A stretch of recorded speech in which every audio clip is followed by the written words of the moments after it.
Have you ever wondered, with all the evil that is in the world all around us, why does God allow it? Have you ever looked at the divisive and the destructive, the devastating influences all around us and just ask yourself, why doesn't God just weed them out? Turns out Jesus addresses that in one of his more obscure parables. But like all of his parables, today's no different. There's a twist. Today we continue our summer series, Illustrated by Jesus. Turns out one of the most interesting things about Jesus' ministry was his teaching style. Over and over again, he used parables to convey his message, these vivid stories intended to make spiritual truth memorable. So this summer, we are focusing specifically on the parables that come to us in the Gospel of Matthew, and we are retelling these timeless stories in a way that make parallels in these parables with our own lives as well. Today, we look at a parable that's kind of obscure. It's one of the ones that maybe doesn't make our top 10 list of the parables of Jesus. We might have heard of it, thought about it, but I bet we haven't thought about it very much. And like all of the parables, Jesus' goal is to kind of create in us these aha moments where we see something we didn't see before, about not just about the parable, about life in general. Sometimes his goal is to cause us to say, wait, what? Sometimes he wants to shock us with flipping around the way we look at things and adjusting us to these greater truths of Scripture. Now, we call them the parables, but Jesus called them the secrets of the kingdom. Ironically, though, they are not meant to be kept as secrets. Instead, they are accessible to anyone who has ears to hear. Open with me to Matthew 13, starting in verse 24, Matthew 13, 24. Matthew 13 turns out is a great place to kind of get an overview of some of the parables of Jesus because several of them are recorded here. And today we get to one that in my Bible is simply called the parable of the weeds. The parable of the weeds. I want to begin by just trying to simply understand the story that Jesus told, the story. Verse 24 of Matthew 13, it says this, Jesus told them another parable. The kingdom of heaven is like a man who sowed good seed in his field. Now, Jesus often started parables with these words, the kingdom of heaven is like. Kingdom of heaven is like. And in this case, the kingdom of heaven is like a farmer planting seed in his field. Last week, we looked at another earlier parable that Jesus told, also about a farmer who in that case was quite lavish in the way he scattered the seeds for his crops, landing all over the place, the imagery giving us this vivid picture of how generous God is with his word and with his truth. He's so eager for everyone to have access to it. Well, here in today's parable, Jesus also talks about a farmer scattering seed. But this time, Jesus takes the analogy in a little different direction. This time, the farmer is planting what is called good seed. And later we're going to learn that seed specifically is wheat. The farmer is a wheat farmer.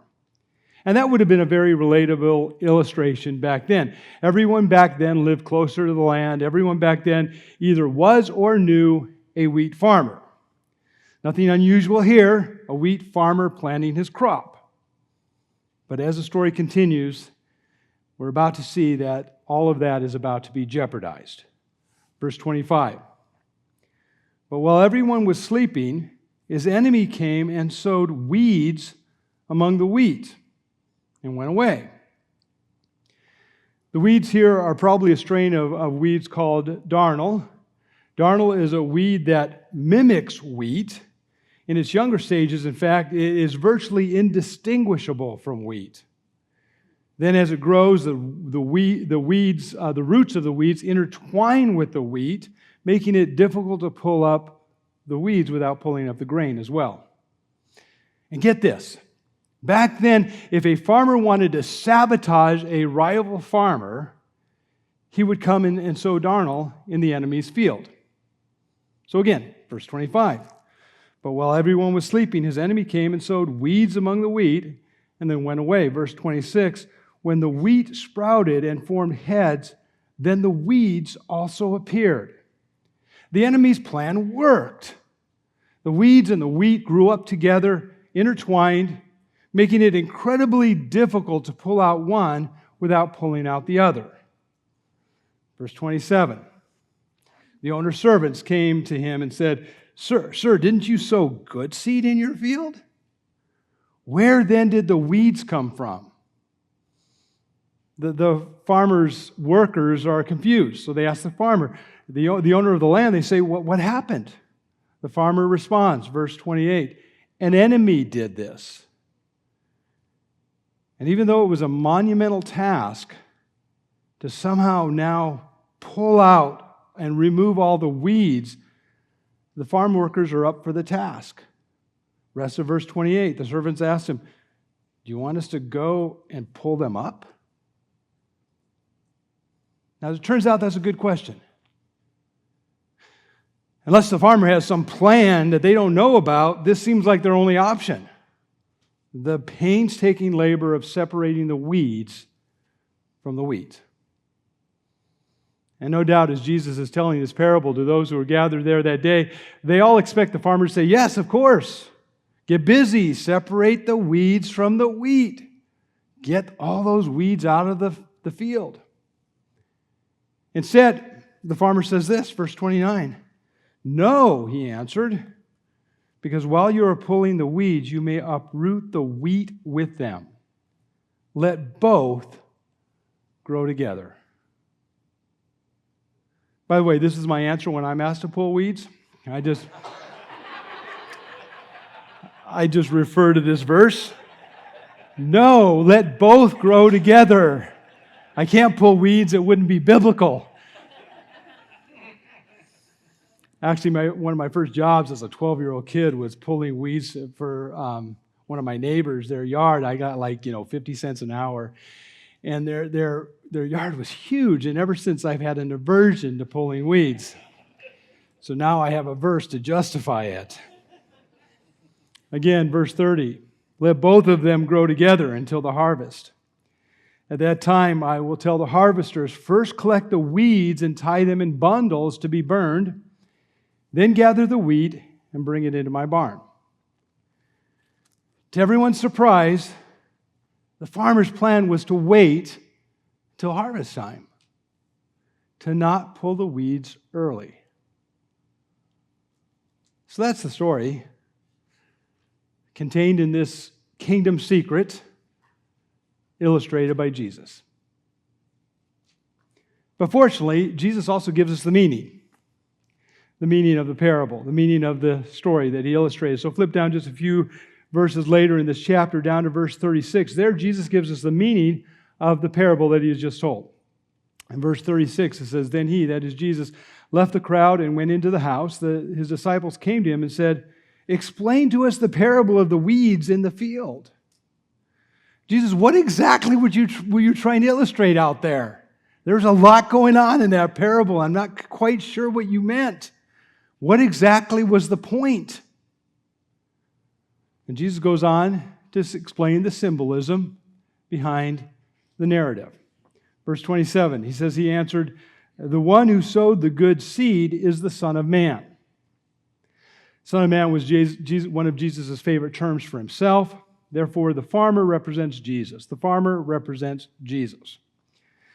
Here's what I want you to see. This illustration begins with this vivid imagery of Jesus as this caring and careful farmer cultivating an important crop. And then Jesus continues to reveal the symbolism in verse 38. He says this, The field is the world. Pause there. The field represents the world, the entire world. So do not miss this portrait of Jesus either.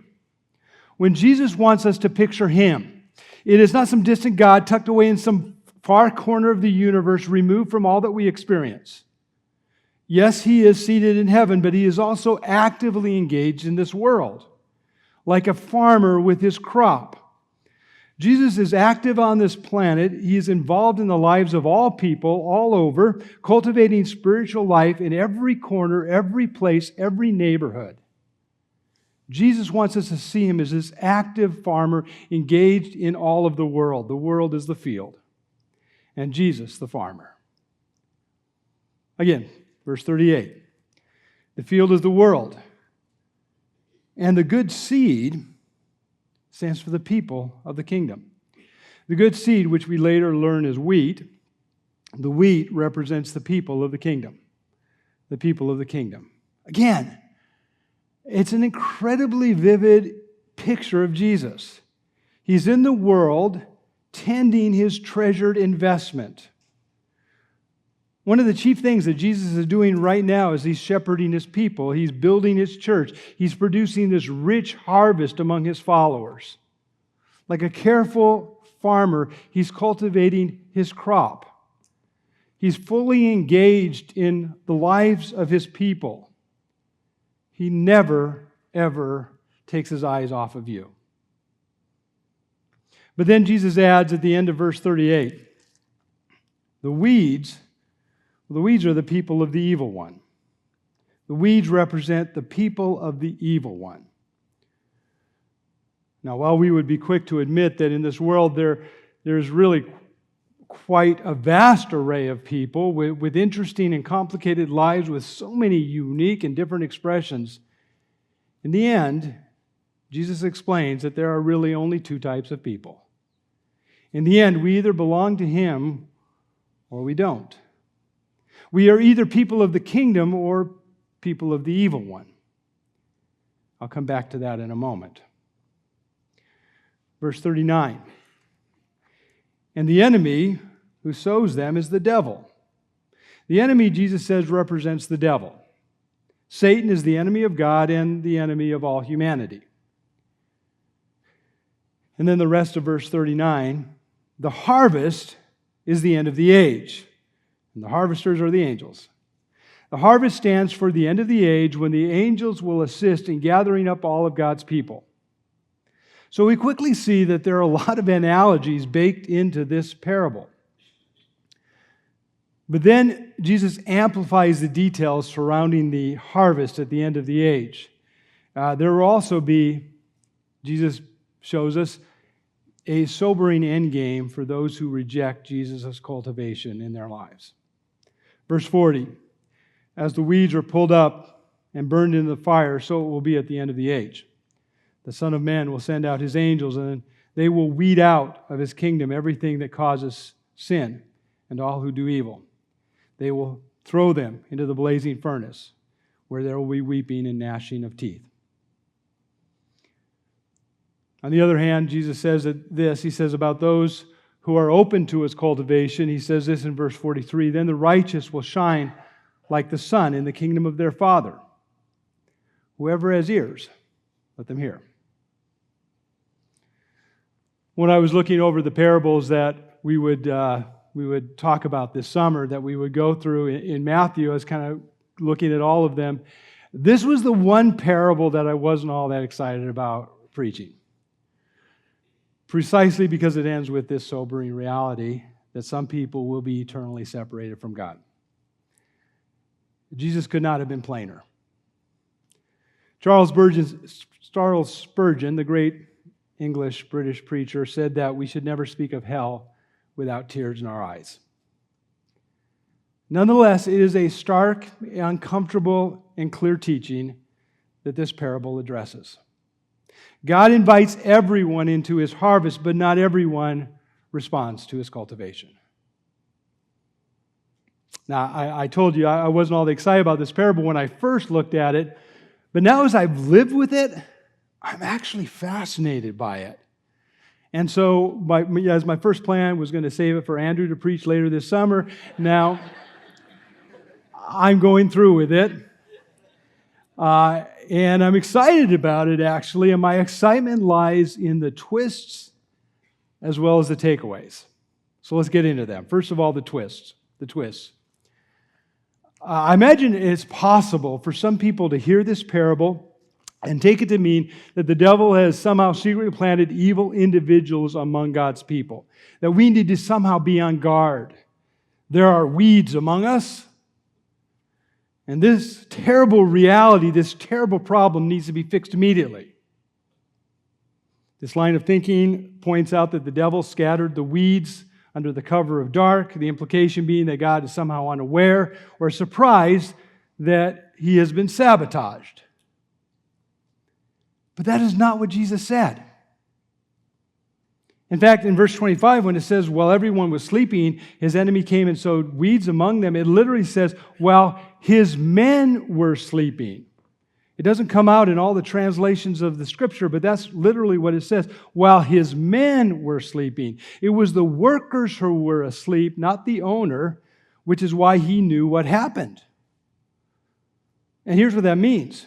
It means that it was the workers who were surprised, not the owner. Instead, the owner knows what happened, and if you read closely, he actually explains it to them. So the first twist is this: Jesus is not sleeping. Jesus is not sleeping. The Bible is clear. God never sleeps. He is never off the clock. He is never taken by surprise. The twist is this: Jesus is not taken off guard. We are. We are the ones who are surprised by this, not the owner, not the farmer, not the Son of Man. In other words, not Jesus. In other words, Jesus is not unaware that we live in a world where good and evil coexist, where sickness and suffering and hurt and sinful behavior is all around.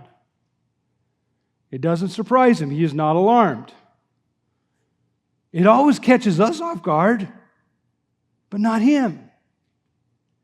Don't miss this important detail. Jesus is not sleeping. He's the one that explains what's going on.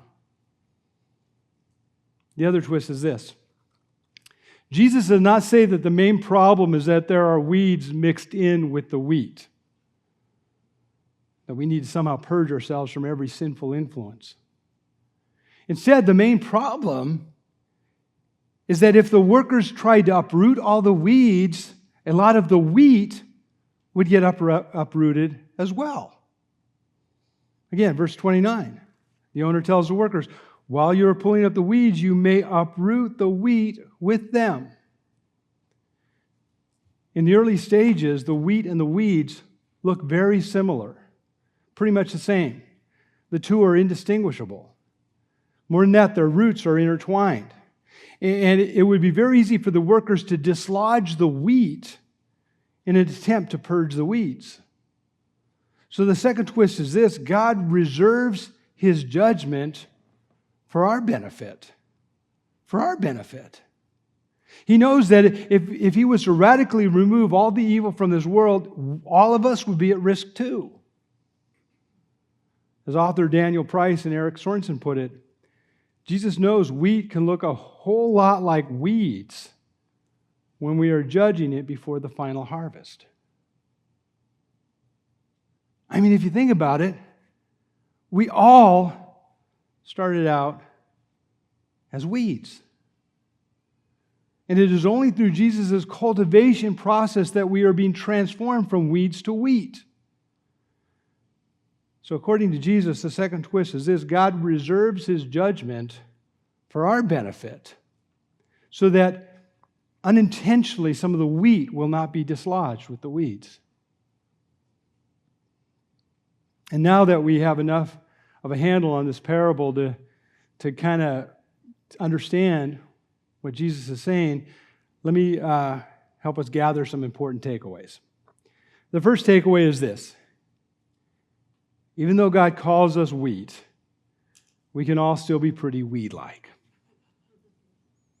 Even though God calls us wheat, declares us wheat, a lot of times we can still be very weed-like. The difference isn't that distinct. Again, early on, wheat is indistinguishable from these weeds. That's why it is not up to us to determine which is which. God alone knows our DNA. God alone knows what he is doing on the inside of an individual.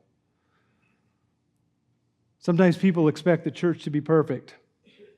Nobody has any shortcomings. Nobody has any glaring weaknesses. Nobody struggles with sin. But Martin Luther, the great reformer from the 16th century, said this: farewell to those who want an entirely pure and purified church. This is plainly wanting no church at all. It's impossible. Why? Because even though God calls us wheat, we can still be pretty weed-like. Sometimes the wheat, indistinguishable from the weed. And so we cannot jump to conclusions. Think about this. So many of the splits, so many of the divisions, so many of the denominational splinters that have happened over the centuries are a result of people trying to divide between the wheat and the weeds too early. And it amounts to self-righteous weed pulling. Or they say, we're taking all the wheat over here, safe from all the weeds. And so we do well if we recognize that even though God calls us wheat, we can still all be a pretty weed-like. Next takeaway. Therefore, we must leave judging to God. Therefore, we must leave judging to God. That's why He's called the judge, not us. If we take anything away from this parable, it's this, that we are not trying to make a judgment call about people too early. We were never called to do that. Otherwise, there will be casualties. Instead, this is entirely the Lord's business. The heart of the Christian message is that weeds can become wheat. That is the heart of the gospel. So we mustn't judge too quickly because it's God's domain. Matter of fact, if you think about it, the Bible is full of stories of unlikely saints, people God chose and used when we would have left them out of the biblical narrative. Not appropriate for God's story. That one. Noah, Rahab, David, Peter, Paul. But God turned weeds into wheat. But only because He reserves His judgment. Therefore, we must leave the judgment to God. And this takeaway serves as a really important complement to the sobering words of this parable that I mentioned earlier about our eternal destination. Some will reject God, it is true, but He is waiting as long as possible. He doesn't want anyone to perish as long as there's time for them to respond to His care. Final takeaway is this, and this is important. Our engagement in this world is God's plan. It is Jesus' intention that we stay intertwined. You see, instead of pulling the weeds out, He wants us to pull the weeds in. His plan is to keep the weeds interacting with the wheat as long as possible, so that in the end, when God makes us, how does He put it in verse 43? Then the righteous will shine like the sun in the kingdom of their God, so that in the end, when God makes us shine like the sun in His kingdom, that can start happening even now along the way. Letting our light so shine before others that they glorify God and respond to His cultivation. It is Jesus' intention that we stay intertwined, so that instead of pulling the weeds out, we are pulling the weeds in. And this is not just for their sake. It is also for ours. For us too, we are changed in the process. We too are cultivated. We too are pruned. We too now create a bigger harvest because of that. As we celebrate and prepare to celebrate in God's harvest one day. Our engagement in this world is God's plan. So I'm hoping that that's a fresh way for you, for me, to think about this parable.